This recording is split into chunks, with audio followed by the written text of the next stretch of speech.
what was your decision to go from being a sought-after OBGYN to writing books? Well, I knew high school and college, you're just a lunkhead. You don't know what you really are interested in or want to do. But when I started medical school, I started reading a bit more. There were a couple of specific books that kind of inspired me, and I kindled an interest in writing.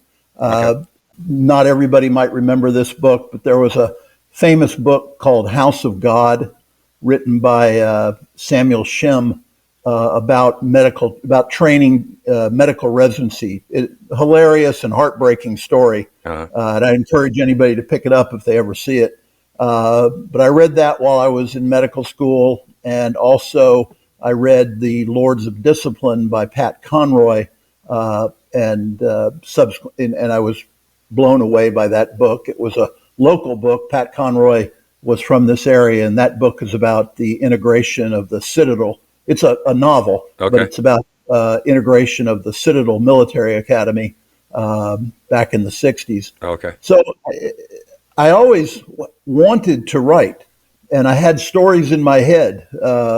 Literally, the first book that I wrote, which is called Occam's Razor, was based on an event that happened to me when I was a resident back in the early 80s, and it just stuck in my head, and I didn't write the book for 30 years, but the story was there. Yeah. But then, once you get into, you do your training, which is time consuming, and then you start your practice, and it just eats up all your time and your family, our children, you have to kind of, I kept on reading, but I didn't really have the opportunity to write, but Sure. I always knew I wanted to. And then finally, the last of the children go off to college, and the clinical part of my practice starts to cut back some. I ended up getting a little more into some research and teaching on the faculty at the Medical University of South Carolina. So I found that I had the time. So Okay. that's when I started writing. I loved it. I didn't know if I was any good at it. A lot of people told me I wasn't. What do they know? Yeah, well, no, they knew a lot. Oh. A lot of the things that those early editors and literary agents and people like that would tell me. I always thought my stories. I always thought I could write. For, like you said, in my academic life, I have to write a lot. Sure. So I always thought I could write. I just didn't know if my stories were any good.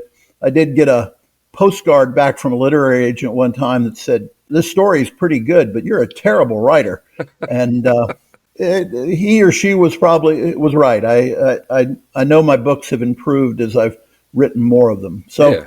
anyway, I've loved my career as a OBGYN, delivered thousands and thousands of babies, and but it's a young man's game or a young woman's game, and I've backed away from some of the clinical aspects of it.